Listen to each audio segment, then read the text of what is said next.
Welcome, brave souls, to the chilling depths of horror and detail. On this channel, we delve into the spine-chilling world of werewolf horror stories that will send shivers down your spine. First story. I can become a werewolf, but not unless I'm crying real tears.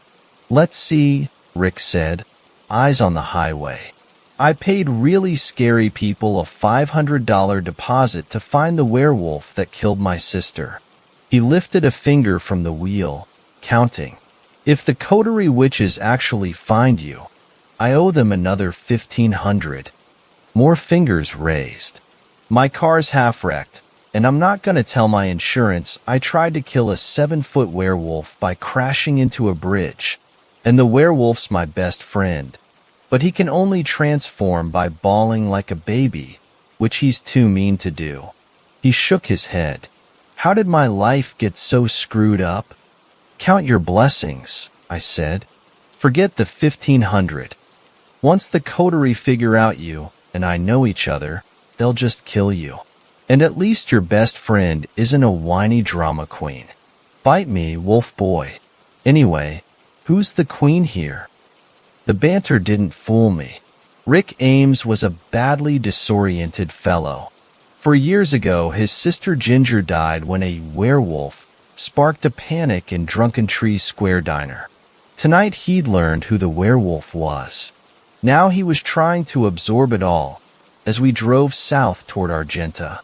He was only 2 years younger than me, but I'd had 4 years to adjust to what had happened, what had been done to me. But he was making a tremendous effort, and not just to be tough. He'd never dared a gay joke around me before, either. I'll watch out for him, Ginger. So what can we do now? He asked. First thing, I said, you've got to call off the coterie, even if they keep the $500. I suppressed a shudder. You don't want anything to do with them. I don't know how to get a hold of them. I'd have to call Mr. White. Then do it. It's almost 10 o'clock at night. Risk it. Tell you what, Rick said. We're only 6 or 8 minutes from the Burger King in the pits. We can eat, and I can call from there. We rode in silence for a mile or so. So tell me about it, he said at last. What really happened to you? He meant 4 years ago, before Ginger was killed. You know I was missing for a month. Here's how I remember it. I was at home, that apartment on Wisteria. It was June 13th, Saturday. I remember eating lunch, getting on Facebook, then dreams, vague things. Ever have one of those nights when you keep waking up and having little dreams, and the night seems to last twice as long as it oughta? Yeah, I hate those. Like that, only 3 or 4 times longer. Then there was a guy yelling at me, and I opened my eyes, and it was bright as hell. I wasn't in my apartment. I was hung up on the wrong side of a barbed wire fence, and this guy's yelling at me to get off his land. He thinks I'm drunk.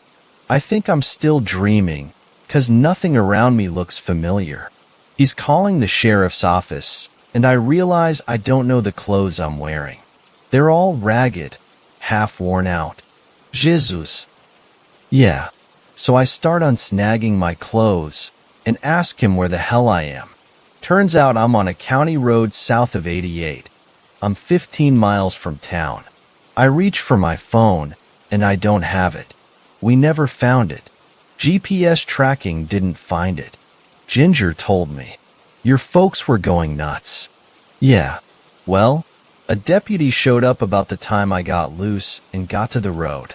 About then I'm figuring out I don't have any underwear, just jeans and a t-shirt and cheap sneakers. The deputy takes a look at me and kinda rears back. Then he asks, hostile-like, what's your name? Rick laughed. I can just hear boy at the end of that. Yeah, I could too. I tell him my name, and he looks like he can't decide whether to cuff me or pray over me. Where you been? He asks, and this time he does say, boy. I tell him, last thing I knew I was in my apartment, but I scratch an itch on my arm. and now I'm staring at my arms, 'cause they're too thin. I was remembering too well. I choked back the rising fear. Now I get scared, and I ask him what's going on. He says I've been missing, and it's July 22nd. I'm so scared I ask him what year. He tells me it's still 2015, and I about cried. You? Rick scoffed. You don't get how weird it was. I didn't notice for a while, but the deputy sure did. I didn't have a beard. I'd been gone 39 days, and I had one, maybe 2 days' growth of whiskers, that's all. In fact, I had about exactly what I'd have had on June 13th. And there was something else. The bulletin on me mentioned the scars on my chin and cheek, said they were very distinct. But when I woke up in the barbed wire, they were gone. No scars anywhere. Not the burn scar on my arm, no vaccination scars. And I don't have a single mole anymore. Rick knew most of the aftermath already. Nobody accused me of anything, but nobody believed I remembered nothing of those 39 days. My parents had paid a month's rent on my apartment, had made Facebook pages and what all about me, and now I just popped up in strange clothes, saying, "Hey, Auntie, no." They saw my face scars were gone, and thought I'd gone to Mexico for plastic surgery. That's really dangerous, Mom said. My billfold, phone, and the clothes I'd been wearing were all gone. Aside from spoiled food, my apartment looked untouched. My keys were on their usual hook in the kitchen. My car's odometer hadn't changed. My boss looked at me slantwise, but he gave me my job back. My parents called as often as ever, and we still ate together on Sunday, but it was more formal than before, like right after I'd come out as gay. Nobody believed me, except Ginger. I went to work, moved pallets all day, came home. I didn't talk to anybody but Ginger. I'd never been lower in my life. One night I called Mom, and it was like talking to that deputy again. Lock him up or pray over him. After I hung up, sitting on my couch, I broke down. That was the first time I changed. It didn't hurt, but it felt wrong, the way water in your ear feels wrong, or a muscle that won't stop twitching. I could hear my skull bones creaking and stretching. My hands looked weird, palms too big, fingers too short. My vision blurred, then sharpened. I stood up to find a mirror and hit my head on a door lintel. The floor, the furniture, were too far below me. I got dizzy, grabbing for the door frame. I punched claws through the sheetrock wall. I pulled my claws in, pushed them out again. Watching that, I wanted to throw up. I was scared and muddled, but not a beast. I still had a human mind. I hid all that day. I fell asleep curled on the living room floor and woke up normal. I almost convinced myself it was a nightmare until I found the claw marks by the hall door. I nearly called in sick to work the next day, scared to death it would happen again. For 2 weeks I was tight as a drumhead, jumping at every sound, watching everyone watch me. I studied the moon phases until I figured out they meant nothing for me. I drank a hell of a lot more than was smart. Occasionally I drank myself to a weepy stage, something I never did around other people, and found myself changing again. I learned, finally, that sadness triggered the change, and that calm reversed it. It wasn't enough to control my emotions. I had to let go of them, become empty of them. Damn tough, for someone who's spent his whole life holding everything inside. I'd always held everything in, and now I held even tighter. But I had to talk to somebody. Ginger Ames was the only person in the world I trusted. I was afraid to have her in my apartment. Of course I'd thought werewolf when I began to change, and I was afraid of the horror movie ideas. If Ginger was there when I changed, I'd go mad with hunger and eat her. Since I'm so uptight, I thought my control would be stronger in a public place. I asked her to meet me at the Square Diner. It's the worst mistake I ever made. I told Rick. His grip on the wheel was white-knuckled. Every goddamn day, I blame myself that she's dead. You, his voice caught, came out husky. You shouldn't blame yourself. You didn't do this to yourself. I didn't handle it too well. He turned into the Burger King on 88. Let's get fed. We kept quiet until we had a table to ourselves. Time for you to make a call, I said. You sure it can't wait till tomorrow? But he pulled out his phone and dialed. Hello, sir. It's Richard Ames. I'm sorry for calling so late. They are? That's good. No, sir. I didn't think you would. Not this quickly. He bit his lip. The thing is, sir, I don't want your associates to investigate after all. Yes, sir. I'm sorry. And I understand if I can't get my deposit back. You will? That would be great. But you see, I've been, advised not to look for the guy. That I'd just make trouble. He listened, then gave me a nod. Yes, sir, that's fine. I'll be up. Thanks. He hung up. He's gonna call. He says they might give my deposit back. Did you pay cash? Cashier's check. Look, Travis, is the coterie, are they really that dangerous? You know what they are. Yeah, I know witchcraft's real, but I never heard they were organized. There's at least 2 groups around the lake. I think they compete. And there's more than one level to the coterie. There are some decent folks that don't know about things like me. How'd you get onto the coterie anyway? Mr. White said they're a secret. They are. Mostly. I have found them sooner, but Ginger died and I spent 4 years hunting that guy. It's only lately I've started asking about myself. Remember the clothes I woke up in? Old. Worn out? It's a freak thing, but I knew the t-shirt. I recognized it. It used to be Ben Poundstone's. Do you remember the hand-painted t-shirts Ben and Charity used to wear to school? He swallowed a bite of Whopper too fast. I remember hers. A size too small. They came from a place in Branson, custom airbrush. Ben's had a black unicorn, emerald horn. I shrugged. That's what I woke up wearing in July. So I asked Ben. He said his mom donated a bunch of old clothes to the help closet. So the coterie bought old clothes for you? No. You didn't see how worn out these were. Charities just tossed donated clothes that old. It had to be somebody working at the closet. I started checking out people behind the closet, and the name coterie started coming up. Elaine Poundstone's almost certainly one of them. I was waiting for her when I saw you today. Lainey Poundstone? Geez, she used to chaperone our band trips? Yeah, like I said, there are 2 levels. His phone cut me off. Rick paled, but he answered quickly. Yes, sir. I saw him mouth bullshit. Yes, sir. I could be there tonight. No, that's not too late. Thanks. He closed the call.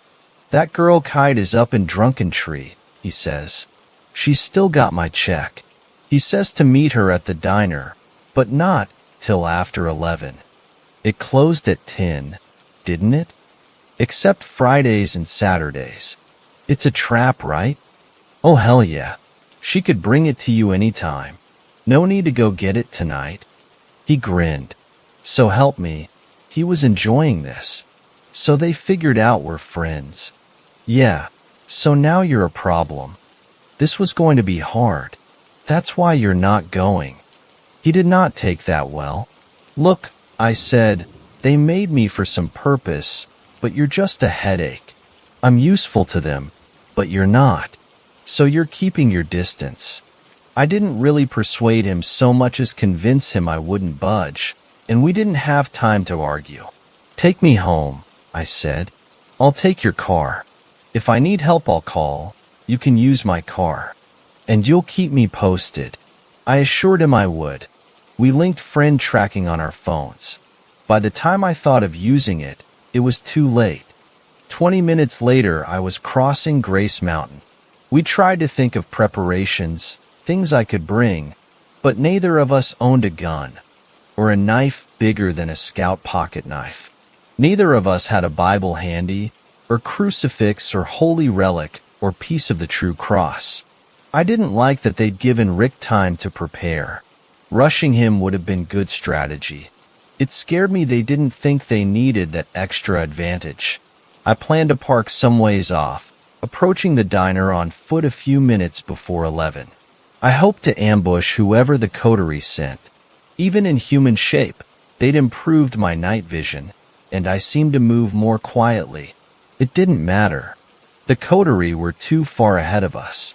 I drove past the darkened diner without stopping. No cars in the gravel lot. If anybody lurked nearby, I couldn't see them. They'd see Rick's car, hopefully assume he was driving. I stopped a block up a side street. Slinking through yards, I zigzagged toward the square diner. The moon hadn't risen yet, but with my improved night vision, I saw two figures in the shadows behind the diner more than a block away. I could even see that one of them had a phone out, the screen lit. I wish I'd known what that phone meant. I'd argued with myself whether to change. I'd decided to stay human until I was done sneaking through yards. Now it was time to cry. It's not easy to be sad when you're scared blind. I thought about Ginger, all we'd lost. How my parents had grown formal, about Rick's pain, about the last 4 years of loneliness. I felt the first sting of tears. Ginger, I said under my breath, I want to take care of him. You're doing just great. For a heart-stopping moment, it was Ginger's husky voice. I whirled. A slight female figure stood a foot behind me, and I hadn't heard a thing. She held a phone. I've got the dog, she told it. Where's the puppy? She also held a knife, long and straight, a by-God dagger. It glinted in the orange sodium lights, as if the blade were gold. So did her hair, a pale orange cloud, kite, from Rick's description. It doesn't take silver to hurt me. I watched that knife like a cat watching a broom. With the blade, she gestured toward the shadowed pair. After you. If I could have changed, I might have taken her. But her ambush had goosed me back into stark fear. For the moment I was stuck as human. Sure, I said, my voice still easy and calm. I was caught, whether I waited here or over there. As we approached, one of the others called, "He's on his way," in a high, thin voice. He looked about 45 or 50, short dark hair peppered with gray. Then I recognized the tall, slender woman beside him. Fern Ames, Rick and Ginger's mother. What the hell was she doing here? Good God, was Fern Ames part of the coterie? Then she saw me. Her voice dead. She said, "You. I should have known. You've been nothing but trouble." Douglas, Ginger's dad, had been reasonable, but Fern had never stopped blaming me, somehow, for Ginger being gay. "He's about 3 miles out," the man said. "Rick? What did you do? Make a spell to call him here?" Grinning, he held up his hand. I realized he held Fern's phone. Holy Christ, he'd called Rick in, using his mother's phone.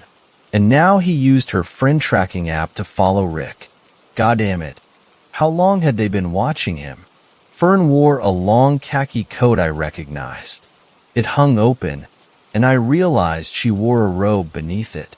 "I think," Fern said and stopped. I had never seen a face so empty. "I think Doug's dead." I swayed on my feet, shocked to my soul. The man spoke, his thin voice ironic. Our acquisiting of the mother did not go as smooth as we hoped. He shrugged. "Is the boy driving your car? Maybe you'll be blamed for it." Now I felt grief, but it was swallowed, utterly engulfed, by cold rage. "Why?" I said, voice too flat to make it a question. "What did we ever do to you?" I heard Kite giggle. Rick was right. She was hella scary. The man shrugged again.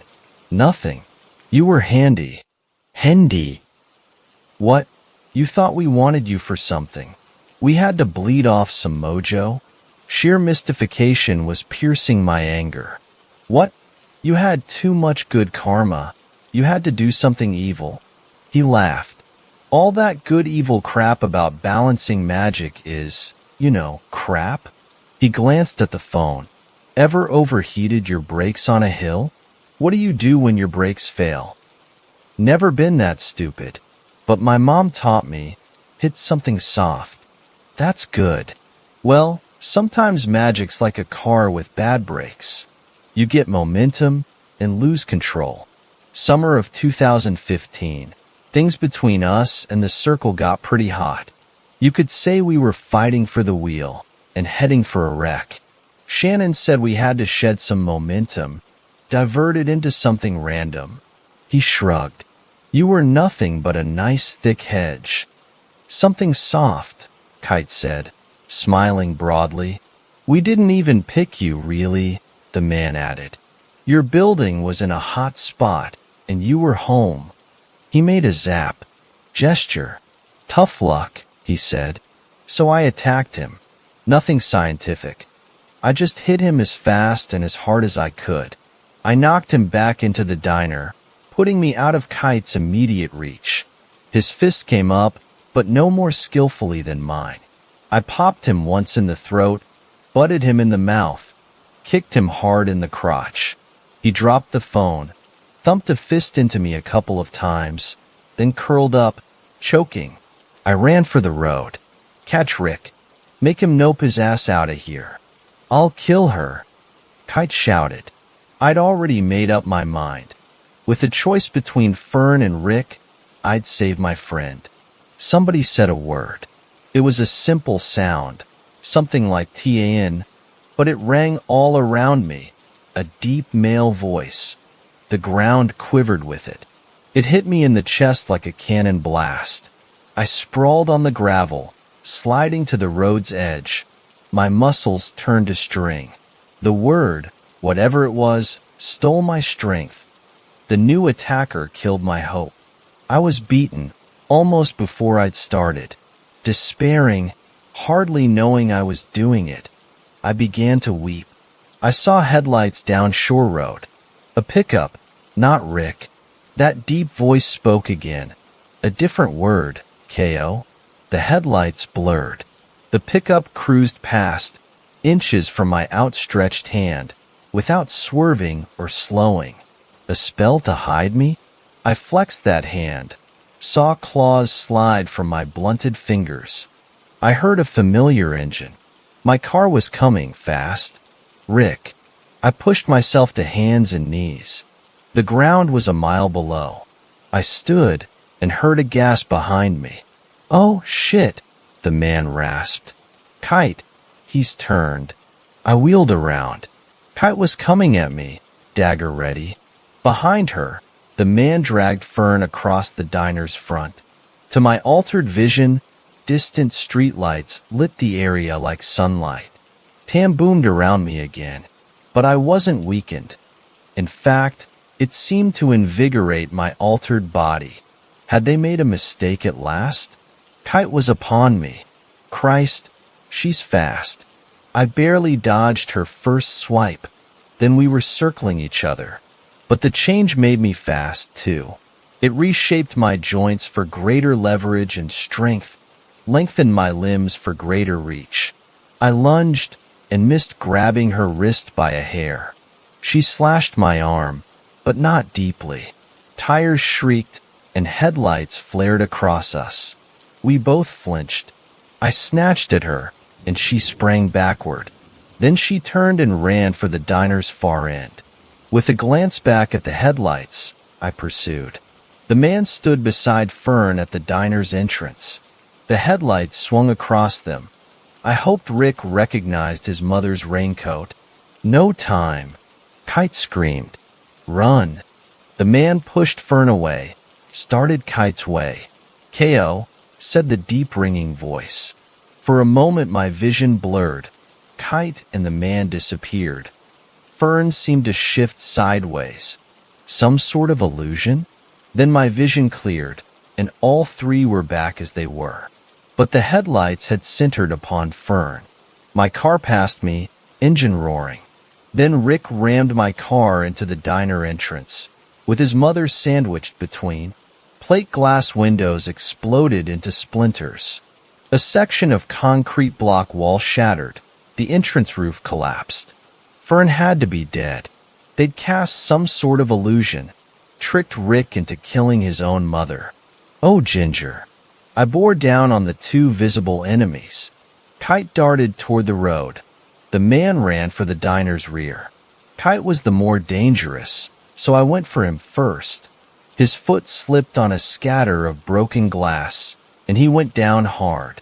As I leaped toward him, I saw him hold up something like a red popsicle stick. He snapped it, and the huge voice said "Tan" again. I felt an incredible surge of strength, like I'd mainlined Red Bull. I leaped into the air, so high I had time to think. This was dumb. But he didn't take the opening I'd left. In panic, he screamed and crossed his arms over his face. I landed crouched on his chest, feeling ribs break, driving 10 claws into his soft belly. As I ripped at him, I saw several more wooden sticks, colored red and green and yellow, spill from his shirt pocket.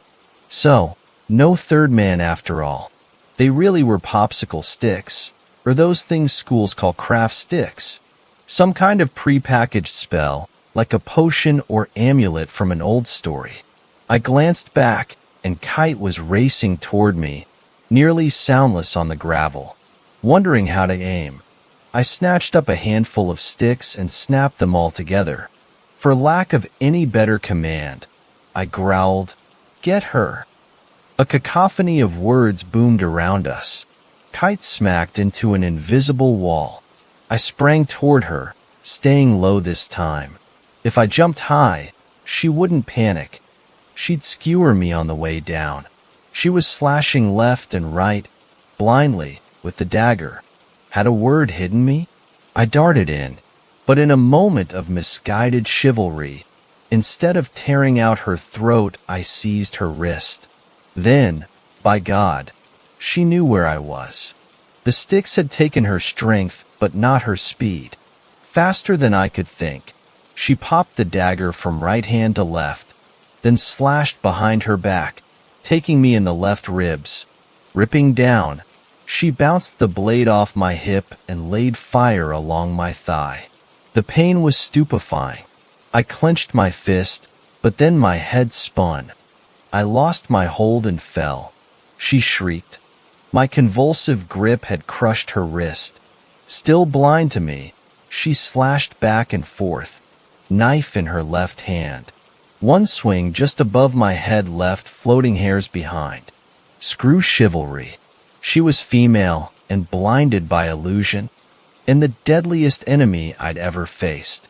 I ducked under a wild swing and ripped the inside of her thigh from crotch to knee. She screamed, the harsh, rage-filled cry of a falcon. As she fell, I rolled away, over and over. I rolled right into the man's body.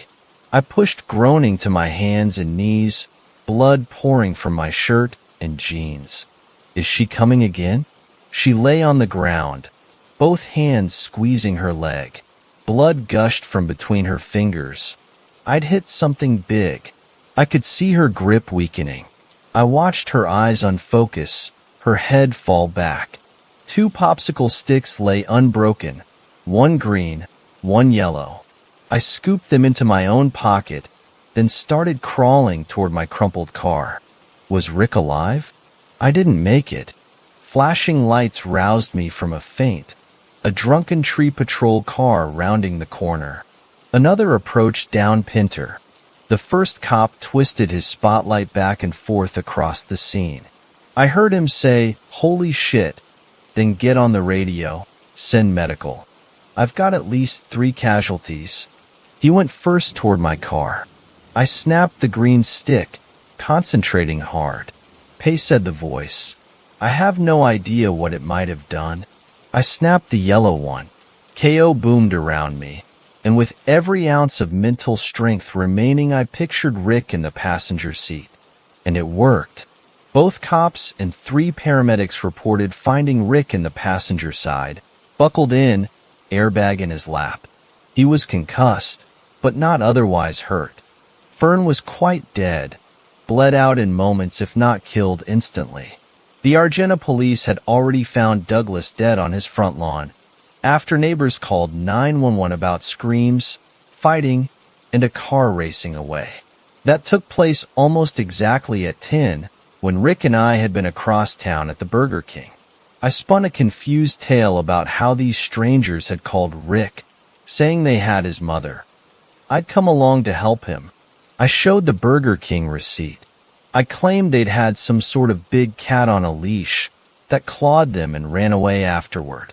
I said I'd been too busy fighting the girl with the knife to see how my car crashed. I denied knowledge of why any of it happened. The call record of Fern's phone, by the dead man's body, backed me up. So did the staff at Burger King, who amazingly remembered us. The dead man turned out to have a record for assault. I had wounds from Kite's knife, and they couldn't identify Kite at all. Whatever story Rick told must not have contradicted mine too badly. I don't know what he knows about Fern's death. I've been afraid to ask. The cops don't like any of it, but they're taking my version, at least for now. They don't want to look for a werewolf. Rick tells me he's done. He's lost nearly his entire family. He's going to move to Atlanta, live with his brother while he finds a job. The coterie can go to hell on their own time, he says. I'm glad he'll be with Gary, because to me he looks like a wounded animal searching for a place to die. But I'm not done. I have more names to check. Shannon, some sort of coterie leader. Yuri White, who led Rick to Kite. The Circle, who might be allies against the coterie, or might be worse. Ginger, I promise, somebody is going to pay. Third story. My husband developed an extreme version of werewolf syndrome. My husband of 6 years, Troy, was diagnosed with hypertrichosis during the last leg of our marriage. If that particular disorder doesn't ring a bell, you may recognize it by its more colloquially friendly name of werewolf syndrome, due to the furry, lupin appearance it can give the afflicted. It's pretty rare, and it took us completely by surprise, given that no one in Troy's family ever had it. It turns out it can be acquired without a genetic predisposition. At first, it was a little funny. Thick, dark brown hair, distinct from Troy's normal dirty blonde hair and scraggly gingerish beard, began to sprout as luxurious mutton chops by his ears and along his cheekbones. He let it go for a bit, then shaved it all off once the Wolverine jokes got old. We didn't worry too much about it. It was strange, sure, but we figured it would be manageable. The hair grew back quickly though, and the same dark, downy fuzz began to grow elsewhere on Troy's body. His shoulders, back, stomach, and perhaps most disturbingly, his palms and the soles of his feet. Once that began, the hair only seemed to grow faster, like overnight fast. After I woke up with some of his foot hair twisted around my ankle, I took Troy to see a doctor.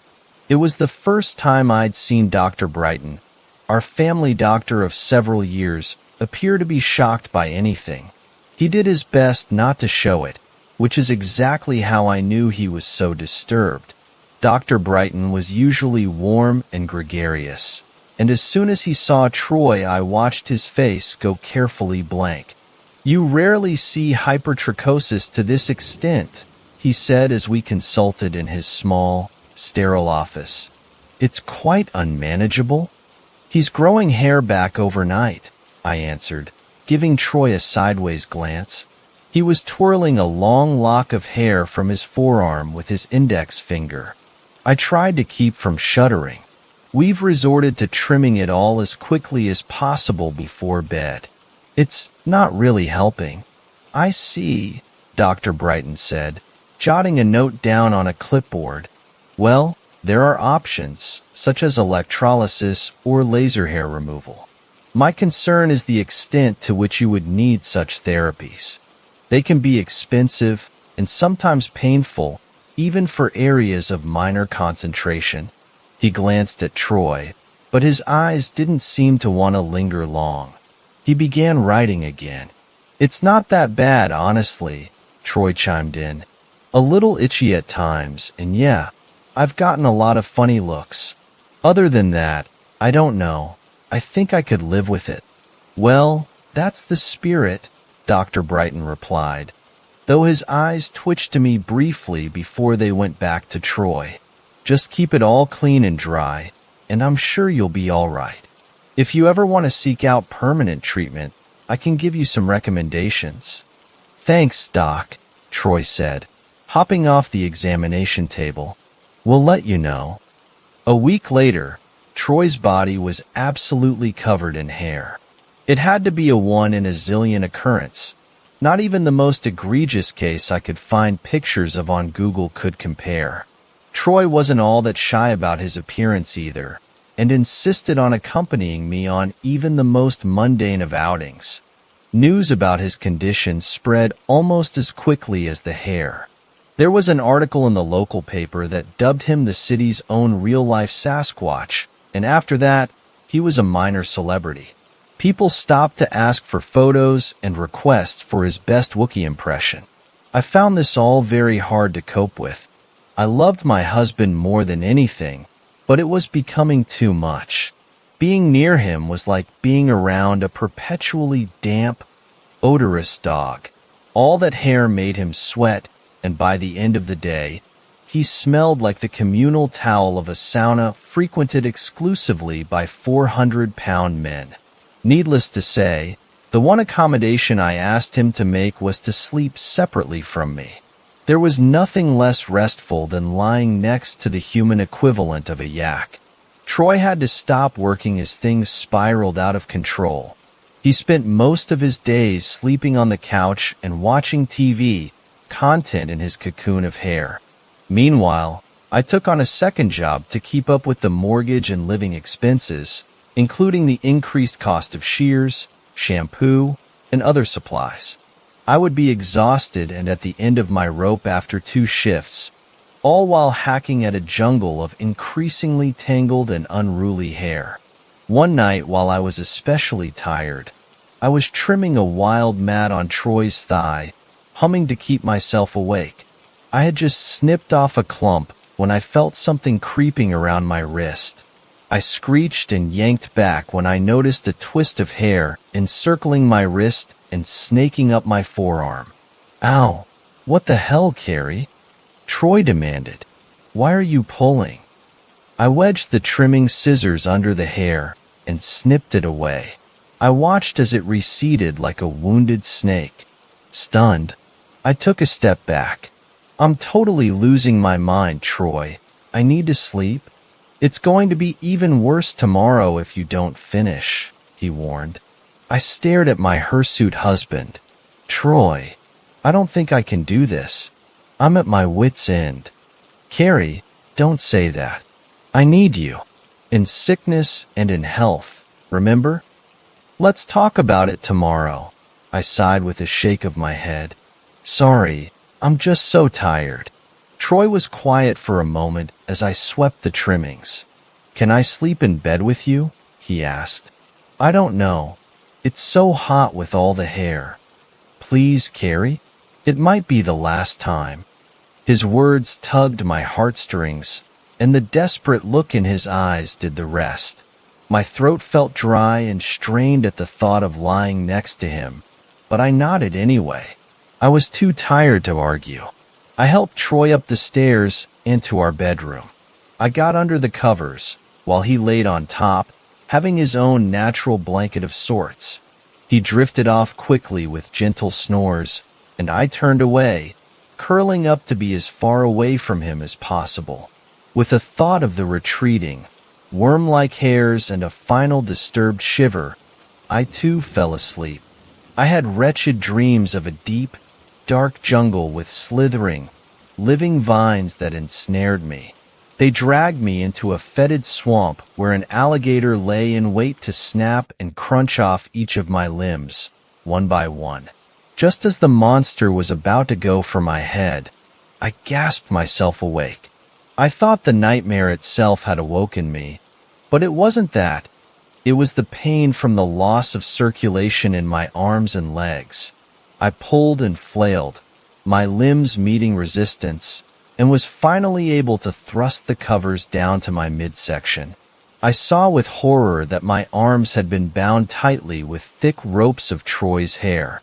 With no way to free myself, I began to panic. "Troy," I hissed, beating down the desire to scream.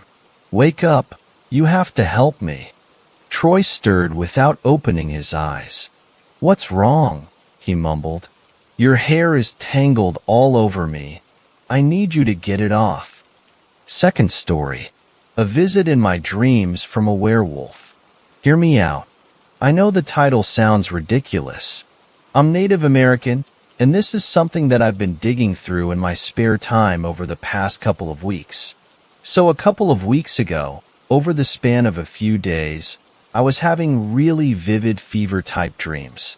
In these dreams, I was seeing a red sky, and I was being approached by a large black wolf. It wasn't frightening by any means, but there was definitely a level of intimidation. My dream would always end when the wolf would pounce at me, and I would wake up. In the hours passing when I would wake up, I'd feel a burning sensation around where my bra clasps. No markings or anything was visible, but it would be really red. Almost felt like someone had slapped me on the back. I told my dad about the dream, and he said I was visited by my uncle, and he had a tendency to pop in from time to time. I had never met him, as my father's side of the family is spread apart, and not everyone is on the best of terms. The stories of my uncle were pretty interesting. He was a recluse for a lot of his life, only socializing at the bar, or with whoever he was doing odd jobs for.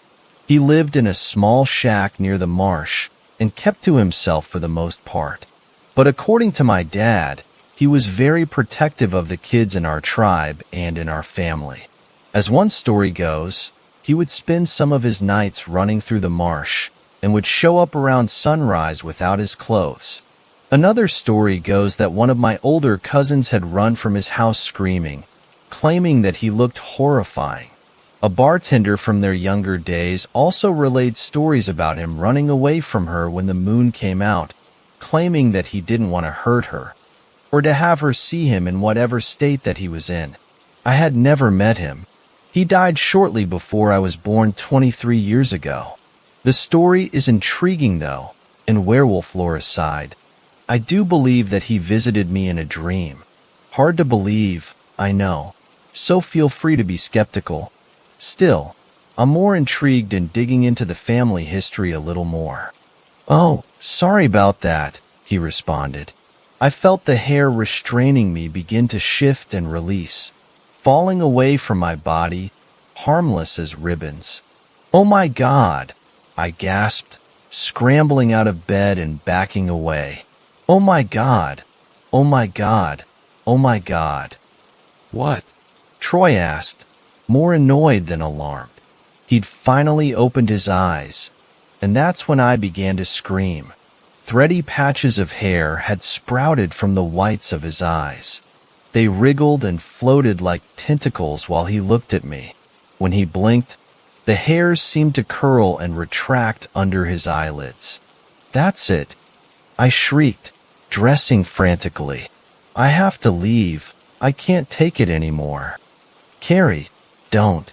We can figure it out. I'll see Dr. Brighton again. I'll start treatment. I promise." "Troy, I don't think you have hypertrichosis. Whatever you have, it's much worse." "I'm sorry." I grabbed an overnight bag from our closet and began shoving everything I could find into it. "I have to go." I started for the bedroom door, but thick tendrils of hair suddenly whipped out and wrapped firmly around my waist, pulling me back. "Don't leave, Carrie," Troy pleaded. I can't do this alone. The rope around my waist squeezed uncomfortably, and I lost my wind for a second. I didn't have anything to cut it away and was getting scared. I took a second to calm myself before speaking again. Okay, I'll stay.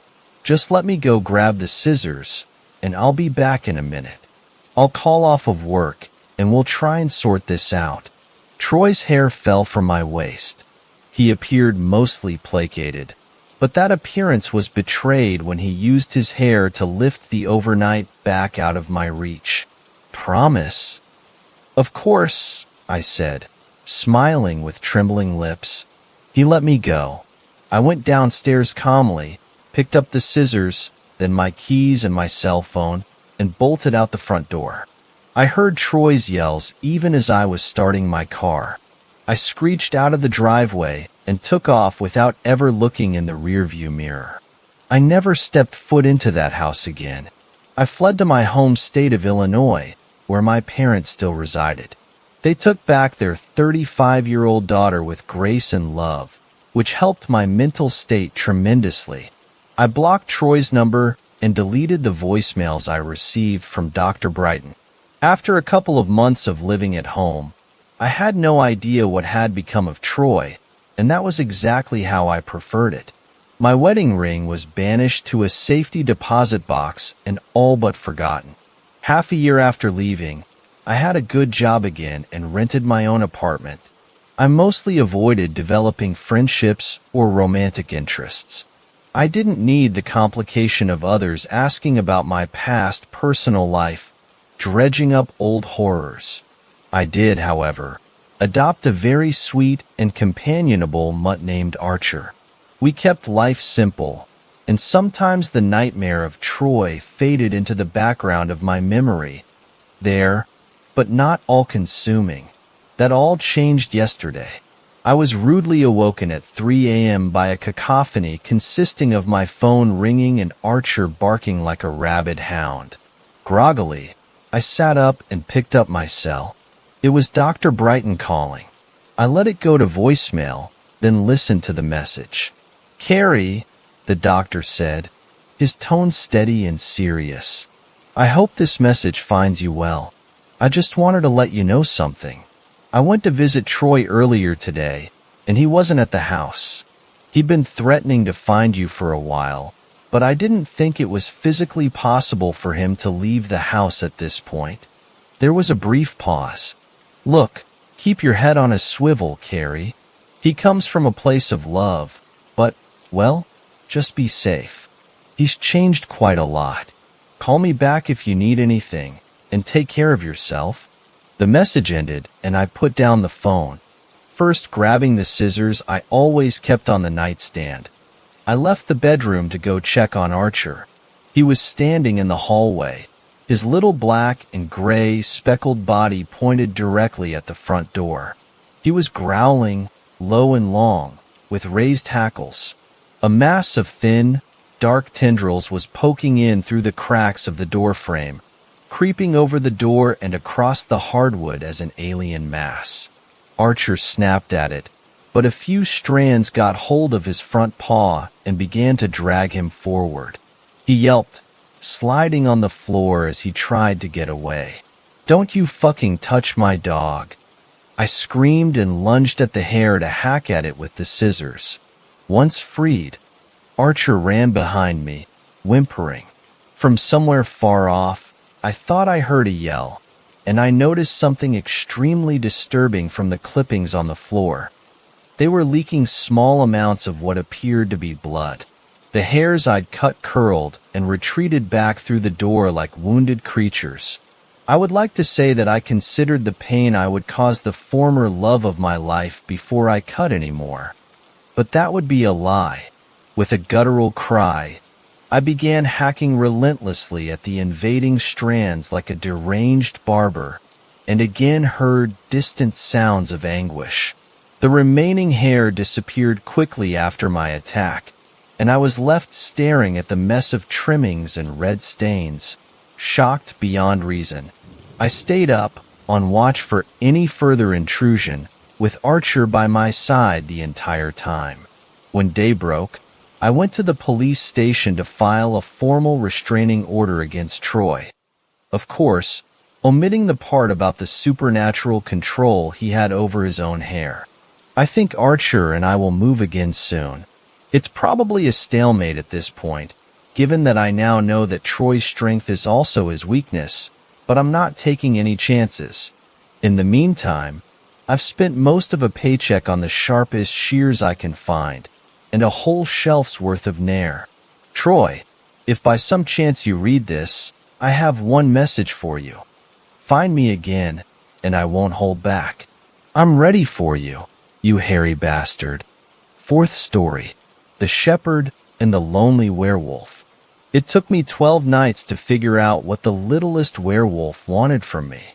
I'd stand in the sheep pasture at twilight and glare at her as she crouched in the sagebrush, her unblinking golden eyes tracking my every step. My old sheepdog Zeus would bark and claw in the red dust, agitated and protective, yet too lazy to make chase. But the wolf never tried to steal a sheep. She never moved at all. At least, not unless I broke her gaze and looked away for a moment. Then I'd glance back, and she'd be gone, in an instant disappearing into the pinyon and juniper trees of the Hummingbird Hills, that sunless thicket where the less benevolent of the gods were rumored to lurk. I'd stand quietly and listen to her mournful howl bring down the moon, a bewailing that echoed through the canyons and vibrated the dry grass beneath my feet. Kill the white man seemed to be her lament, carried on the cool night winds. Kill him. Her words confounded me. There were certainly no white men around here. Living in a remote pueblo in the desert canyonlands of northern Arizona, the only white men I ever encountered were the occasional sheriff's deputy or government agent, well-intentioned Mormon missionaries promising a marvelous afterlife, or anthropologists fascinated by our complex pantheon. All of these visitors were politely escorted away. Even still, the presence of the little wolf bedeviled me, for I quickly understood that I was the only one who had yet seen or heard her. "A real wolf, Papa?" my youngest daughter Ariadne asked me one morning, as I told her and her sisters the story over breakfast. "Or a creature quite like it," I said, finishing my cereal with one hand, stirring sugar into my coffee with the other. "I reckon there's a breath of something primate and conscious in there." "What makes you think she's not all wolf?" my middle daughter Antiope asked. "She crouches in the same place every day and never looks at the sheep. She watches me alone, with the saddest of eyes.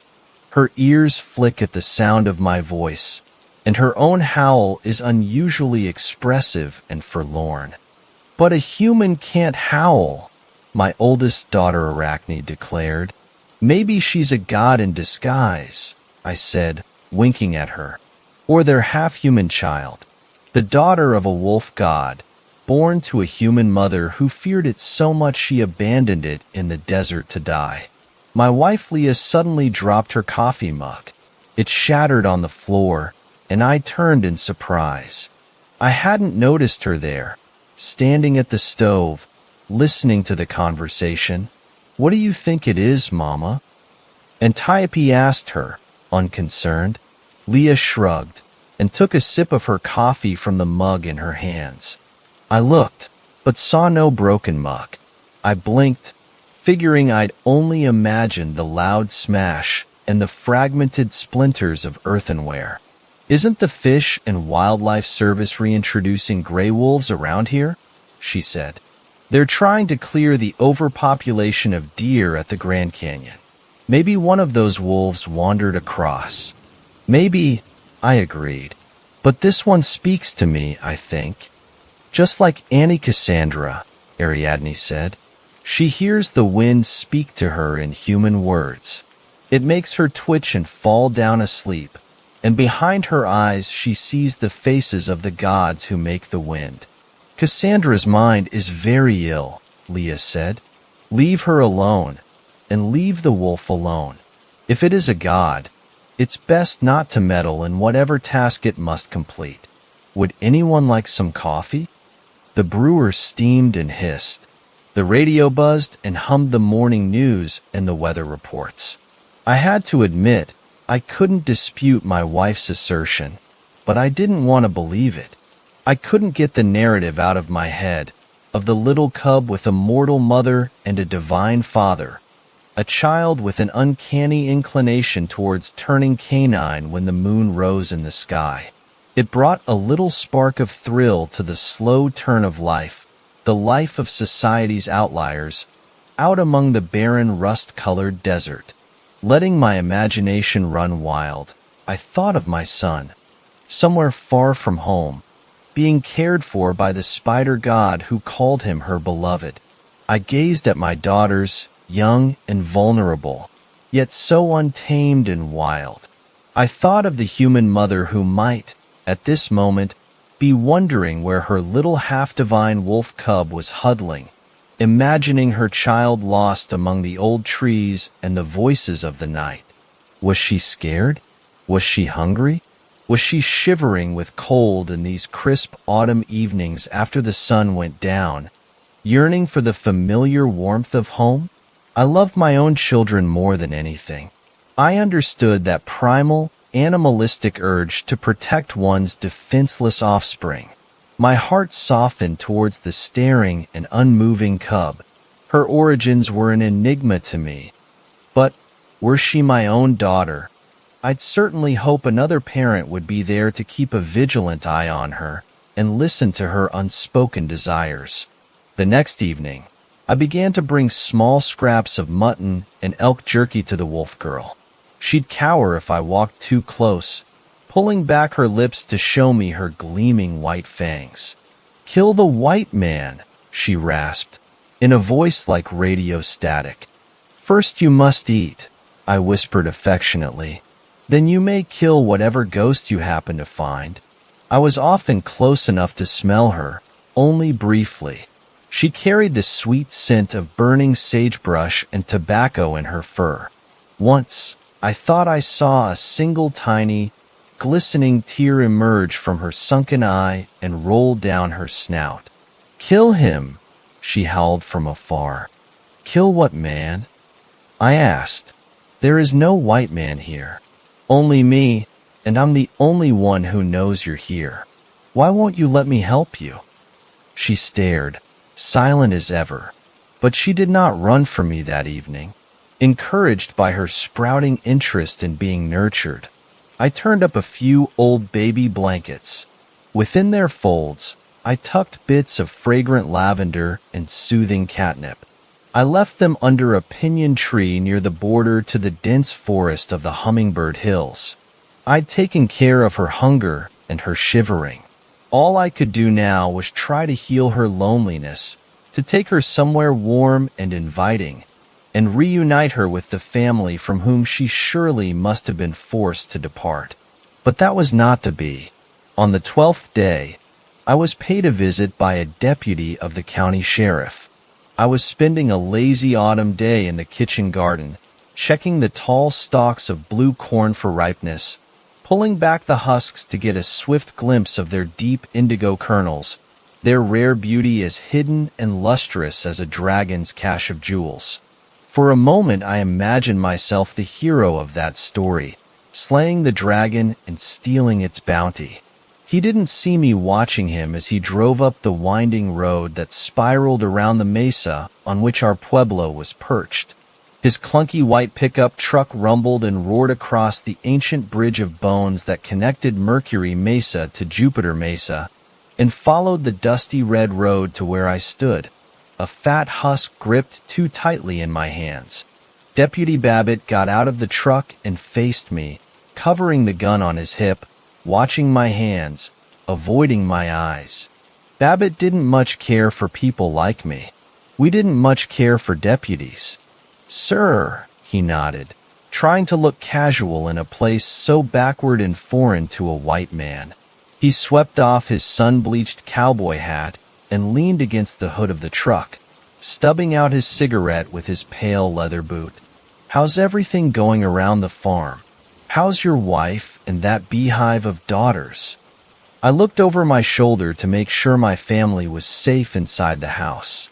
I remembered then that Leah had taken the children along to see the traveling carnival in Conab. Zeus was probably asleep in the sheep pasture.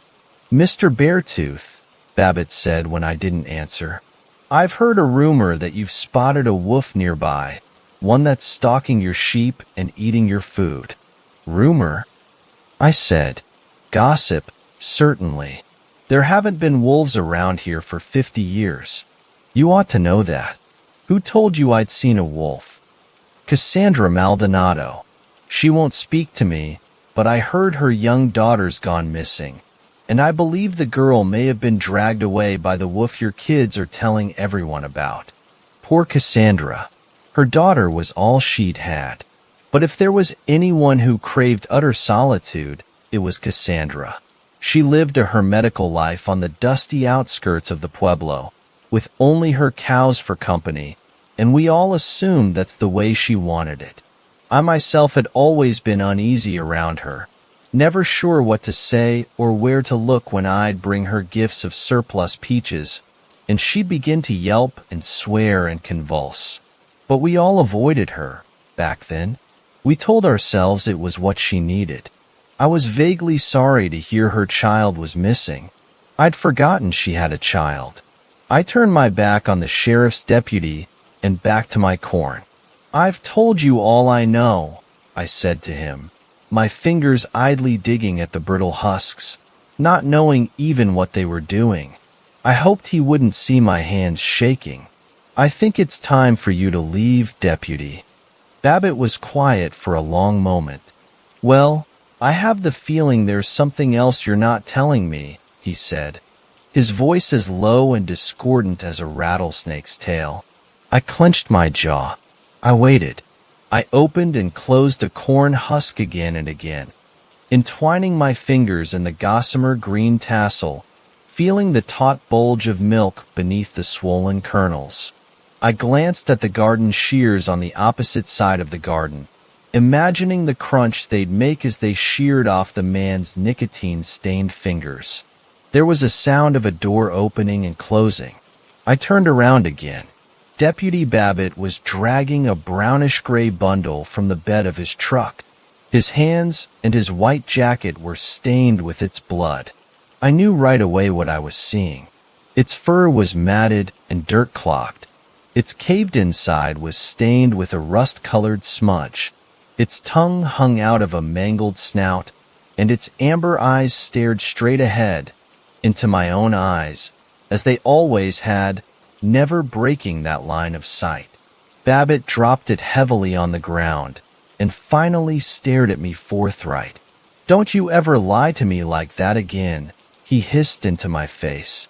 "I've just done you a favor by shooting this dangerous animal, and now I expect to be thanked, not deceived.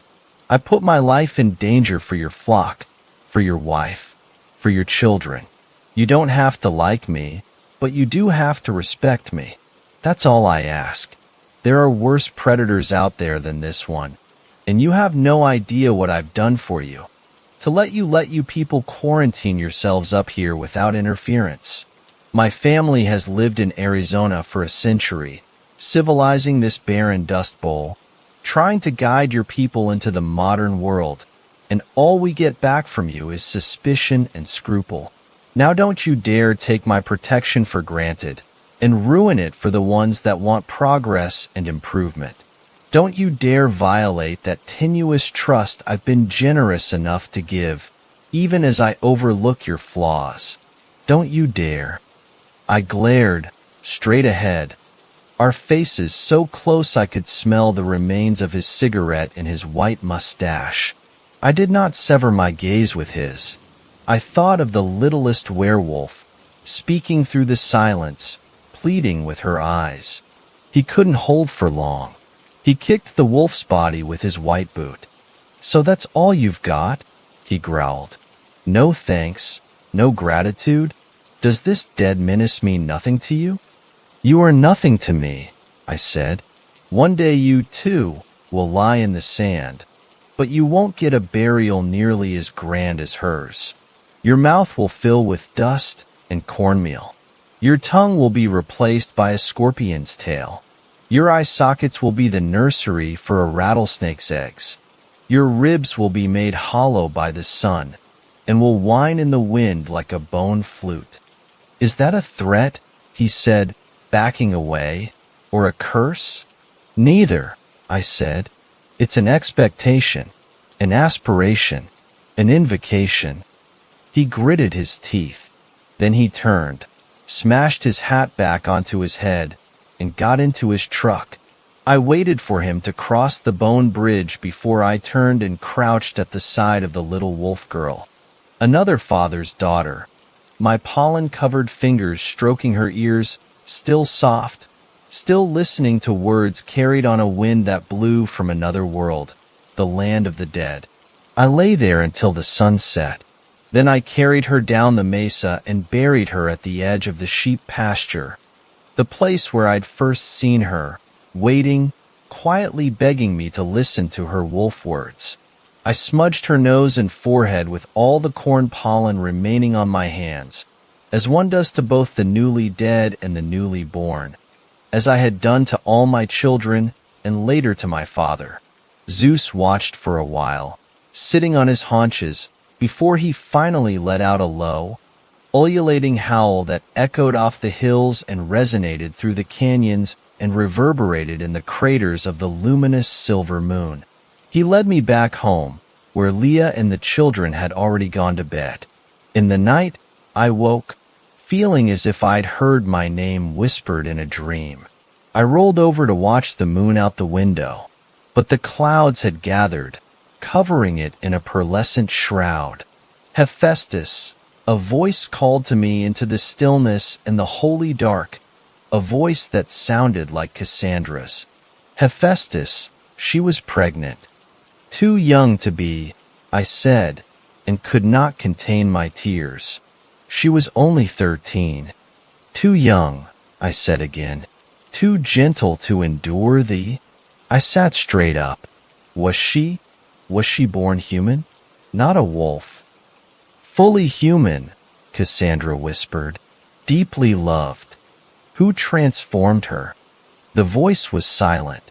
I looked down at Leah, asleep next to me, untroubled by the whispers. I wondered if I had only dreamt the conversation, for immediately it was lost in the haze of linear time, just like the coffee mug that had never shattered. Soon I too slept again, a restless doze that allowed my mind to walk barefoot across the desert sands, leaving no footprints, wandering under a swiftly spinning sky whose stars had no names. The following morning, I found the body of Deputy Babbitt at the far end of the sheep pasture. He had been scalped, flayed, and disemboweled, his entrails making spirals and curlicues in the dust. His throat had been torn out, left in bloody tatters of oozing, putrefying shreds of flesh. His genitals had been torn almost completely from his body, left dangling and mangled. His toenails and fingernails had been yanked out of their bleeding cuticles. His mouth, open in an eternal scream of agony, was stuffed with dried sagebrush and cactus thorns. His ribcage, splayed open to reveal a half-eaten heart and lungs, made a wailing, keening noise that swelled and receded with the icy wind. I looked at my fingertips, again dusted with corn pollen. Then I wiped my hands on my jeans and did not touch the dead man's forehead. From afar, I felt myself being watched. I turned. Watching me from the other side of the fence was an enormous wolf with green eyes that wept human tears. Its fur was black all over, like a person in mourning. It gazed at me not with fear or caution, as the young one had, but with attentive rage. "Who are you?" I asked, holding its gaze, my hand on the hunting knife at my hip. "It ought to be your wife lying there in the dirt, rotting alongside the man," said the black wolf. in a voice like the whispers I had heard in the clouded night. "Your dispute is not with Leah," I said. "She's done nothing wrong." "Leah never asked my permission to transform my daughter," said the Black Wolf. "She acted hastily, and by the time I found out what happened, she could not undo what she had done. My Ida didn't have to die. She didn't have to suffer in the cold night, alone and starving, wondering why this perversion had been put upon her." "I don't understand," I said. "I loved my daughter. I loved her. She was all I had. I would have loved her baby, in a way that nobody in this desert ever loved me. You've all rejected and abandoned me, forced me to live far away from everyone. You hated Ida for her slow mind and slow speech. You hated me for the way I twitched and fainted. Yet still I had no desire to be a wolf. Magic in the hands of one with an unsound mind is perilous. But when the deputy came around, talking rumors about my Ida, I transformed myself anyway to be close to my little one forever. And now it's too late. You've all killed her." The Black Wolf stepped closer to me. "Leah stole something from me, in more ways than one. She stole it to carry out her private vengeance on the white man. But my own vengeance is not complete. Warn your wife that when I see her again, I will tear her apart, piece by piece. I will prolong her suffering for years, as I replace her human body with this wolf's body. I refuse to become human again until I've been satisfied." Then she stood on her hind legs, becoming as tall and straight-backed as the tallest human. She bolted into the overgrown woods of the Hummingbird Hills, to where the sun refused to shine. I confronted Leah that night by the fireplace. "Don't keep secrets from me like that," I said, softly, restraining my impatience, my indignation. "I had every right," she said. "It's not the first, and won't be the last." "Why, Leah? Why did you turn Ida into a wolf? You're not a shaman or a witch. You have no right to be using magic against a child. Why would you do something so contemptible?" Leah was listening to a record of Bach violin sonatas while she drank watermelon wine straight from the bottle. Its sweet smell could not overtake the steely scent of blood that saturated the room. She set it down, hard, on the wooden floor and looked me straight in the eye. "I was protecting Ida. When Cassandra showed me the black moth encased in amber, a gift she'd claimed to have been given by the wolf god White Paws, she swore it would turn me into a wolf. I could finally kill Babbitt with no consequences, as I had wanted to do for so long, but I found that I couldn't. I had too much to lose. I have a home and children and a job. Instead, when I saw Ida was pregnant, I gave the piece of amber to her and changed her into a wolf. I forbade her from telling her mother, and I sent her out into the desert to hunt that lowlife scum." "Protecting her? From what? You seem to have tied a knot even you cannot untangle. I told you, Ida was pregnant. Who do you think was the father of her child? And who do you think is Ida's father, too?" "The deputy," I said, suddenly feeling small and simple for not making the connection until now. Ida had always been more light-skinned than the rest us, and we had mistrusted her because of it. What an abomination for a man to beget a child on his own daughter. "I gave Ida a gift," Leah continued. "The gift of carrying out vengeance. The only gift I could give that would match the generosity of a wolf god. I would have wanted that privilege for myself years ago. I was younger than she when Babbitt raped me, and my rage had a knife's edge. I raged because I was powerless, and his power is so unbounded that he killed Ida anyway, not to protect himself from the accusation, but because he could. Eventually, he would have found some other girl to victimize, and then what would we do? Turn all our girls into a colony of bats? Would you want to see your own daughters hanging upside down in a cave all day, unable to live a beautiful life in the sunshine? I admit I used magic that did not belong to me, and which I had no right to try to control. But you need to understand that I only intended to protect the girl. I told Ida she must be the one to slay Babbitt, to force him to look into her eyes in the moment of his death, to regret his actions, to understand that the consequences were finally catching up with him. And once he was dead, I promised Ida I would find a way to make her human again. She never had the heart to kill him, I said. Too gentle a soul, abused until she had no will of her own, too meek to stain her teeth with blood. Her blood is on your hands. Hephaestus, Leah said, again changing the subject. What about your role? Ida was begging you to kill the deputy, the white man. The white man in the white truck with the white hat and the white boots. Why didn't you do it? Once you saw that she had failed to take him down. He was here, the day she was shot. You didn't tell me, but I could smell his scent all over the ground. When I arrived home, nobody would have seen you cut his throat. Nobody would have known. The gods would have devoured the body and protected you from the consequences had you asked. Why didn't you avenge me, avenge Ida, avenge all his past and future victims? Why didn't you listen to her cries? You overlooked her human desires and ignored what she was saying with her human voice. You treated her like some spoiled household dog who only wants a bed and a belly rub. Don't lay the burden of shame on me, I said. You misled me. You told me she was an ordinary wolf, and to leave her alone. How could I have known Ida would fail? Clearly I'm not as clever or powerful as you think me to be.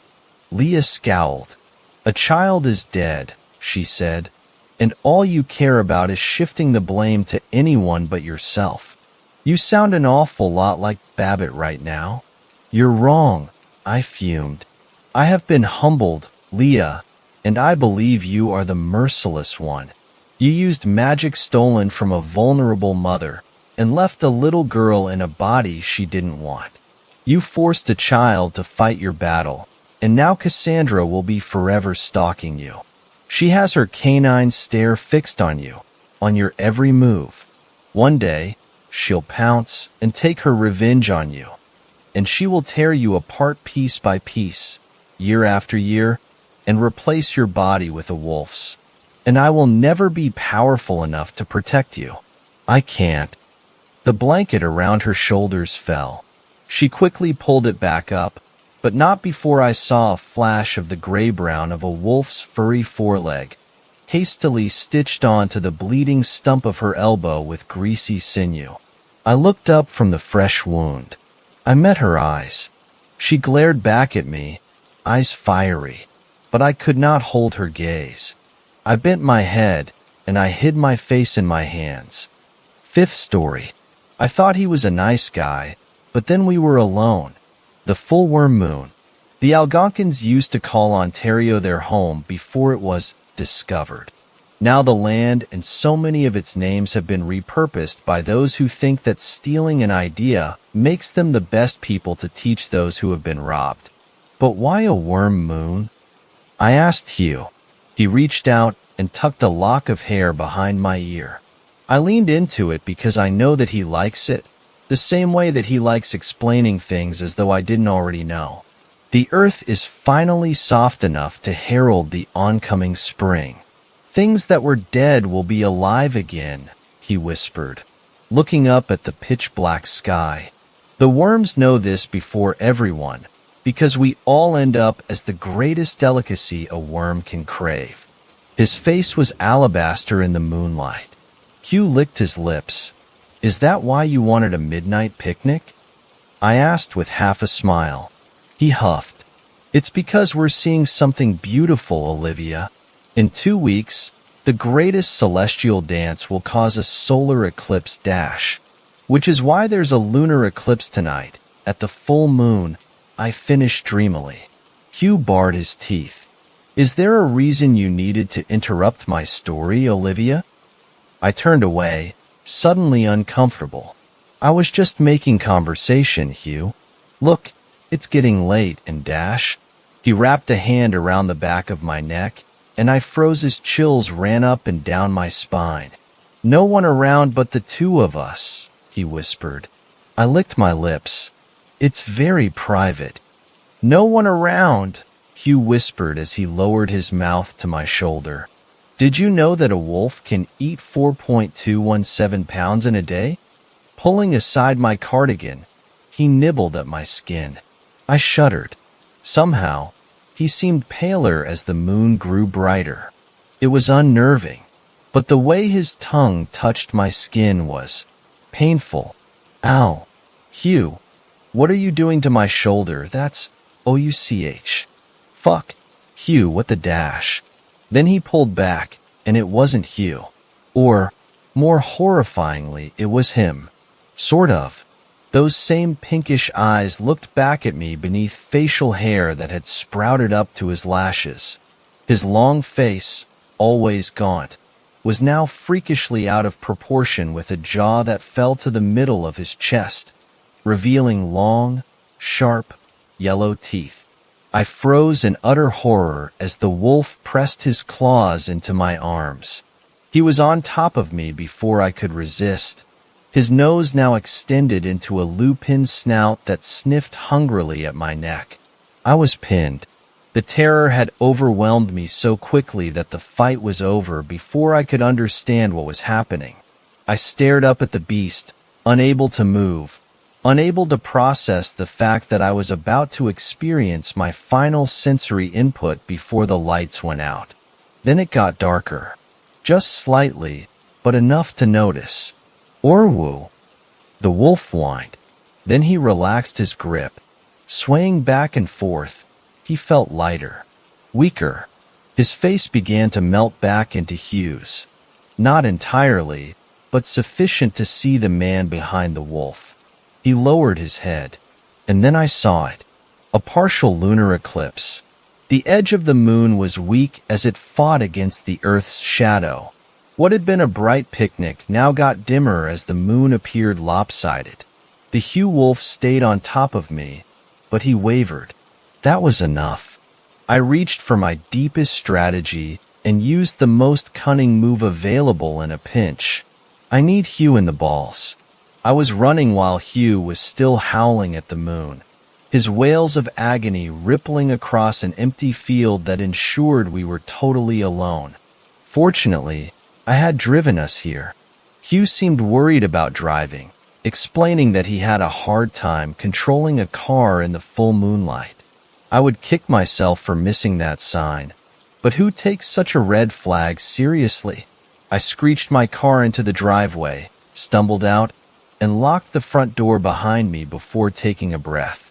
Then I triple-checked every door and window lock, pulled down every shade, grabbed my chef's knife, and crawled into the corner of my closet. What was I going to do? Call the cops on a werewolf? No, the best thing to do was entrench myself in the darkest shadows from the moon, waiting until morning before facing a world that I would never see the same way again. I finally allowed myself to breathe. The fear and intensity of the moment hadn't allowed me to process what was going on. How am I supposed to categorize a werewolf? I shook my head. The important thing was that I was safe. Warmth spread through me, tingling my skin. I scratched my shoulder. Would anyone believe me? I had no proof of what happened. Would this come back to haunt me at the next full moon? My head spun as I scratched harder. Come to think of it, there was no realistic way out of this. No one capable of helping me would believe that Hugh was a werewolf. I scratched harder still, my shoulder becoming raw, as I realized a fundamental truth. The fact that people believe werewolves are a myth is a very strong argument that every werewolf encounter has been fatal. The panic came back full bore as my skin felt like it was breaking out in hives of anxiety. Had I really escaped it all? Then I looked down at the patch of skin on my shoulder I'd been scratching. The one Hugh had tickled with his teeth. The one with a prominent bite mark firmly outlined in my flesh. Panic shot through me as a patch of moonlight peeked through the blinds over my windows and crept beneath my closet door. I suddenly felt hungry. Oh, so hungry. I knew that I would lose myself if I embraced the moonlight, but I can feel its call. So I wrote this and posted it with the strength I have. I hope I live until tomorrow,